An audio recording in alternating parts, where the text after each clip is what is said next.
महाराष्ट्र में महायुति का साथ छोड़ेंगे अजीत पवार।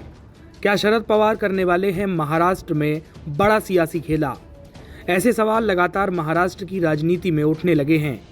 वहीं राष्ट्रवादी कांग्रेस पार्टी शरद चंद्र पवार ने बुधवार को बड़ा दावा करते हुए कहा है कि राष्ट्रीय स्वयंसेवक संघ ने अजीत पवार को बीजेपी गठबंधन से अलग होने का इशारों ही इशारों में संदेश दे दिया है। राष्ट्रवादी कांग्रेस पार्टी ने बुधवार को आरएसएस से जुड़ी मराठी साप्ताहिक पत्रिका में एक रिपोर्ट का हवाला देते हुए कहा कि ये उप मुख्यमंत्री अजीत पवार को सत्तारूढ़ महायुति गठबंधन छोड़ने के लिए एक सूक्ष्म संदेश है।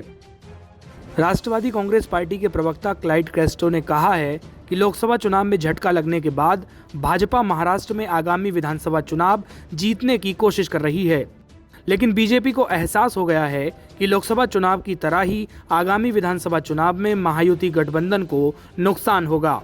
राष्ट्र के मतदाताओं ने राष्ट्रवादी कांग्रेस पार्टी और मुख्यमंत्री एकनाथ शिंदे के नेतृत्व वाली शिवसेना के साथ भाजपा के गठबंधन को स्वीकार नहीं किया है। अजीत पवार को अपने साथ लाने के फैसले ने भाजपा के लिए परेशानी खड़ी कर दी है, जिसके परिणाम स्वरूप पार्टी को महाराष्ट्र में कई लोकसभा सीटों पर हार का सामना करना पड़ा। महाराष्ट्र की चुनावी राजनीति में ये वर्तमान वास्तविकता है। ऐसा लगता है कि लोगों ने महायुति गठबंधन को स्वीकार नहीं किया है। दरअसल आरएसएस की मराठी भाषा पत्रिका विवेका में एक लेख लिखा गया। इस लेख में कहा गया कि अजीत पवार को साथ लेना लोकसभा चुनाव में भाजपा को महंगा पड़ गया।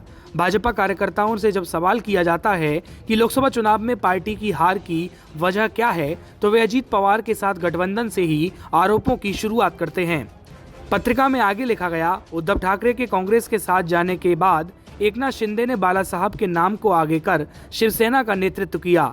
उसके साथ भाजपा का जाना एक स्वाभाविक गठबंधन था, लेकिन अजीत पवार की एनसीपी का साथ आना कार्यकर्ताओं को नहीं जमा। लोकसभा में हार के बाद हर कार्यकर्ता एनसीपी के गठबंधन को गलत बता रहा है। ये दिखाता है कि भाजपा कार्यकर्ता एनसीपी के साथ जमीन पर काम नहीं करना चाहते हैं। हालांकि इस मामले को लेकर शरद पवार ने बड़ा बयान दिया है। शरद पवार ने कहा है कि अगर अजीत पवार को पार्टी में वापस लेना है तो वे अपने नेताओं से इस बारे में चर्चा करेंगे। उनकी पार्टी टूटी है लेकिन परिवार नहीं। जबकि लोकसभा चुनाव से पहले शरद पवार ने एक इंटरव्यू में कहा था कि 2019 में अजीत पवार को वापस पार्टी में लेना एक गलती थी और अब फिर कभी उन्हें वापस नहीं लिया जाएगा। यानी कि अब शरद पवार के सुर भी बदलने लगे हैं। नमस्कार, मैं हूं मानक गुप्ता। अगर आपको हमारा ये वीडियो पसंद आया हो तो इसे लाइक और शेयर जरूर करें, और हाँ, हमें सब्सक्राइब और फॉलो करना ना भूलें ताकि आप देश और दुनिया की कोई खबर मिस ना करें। तो जुड़े रहिए हमारे साथ और देखते रहिए न्यूज़ 24।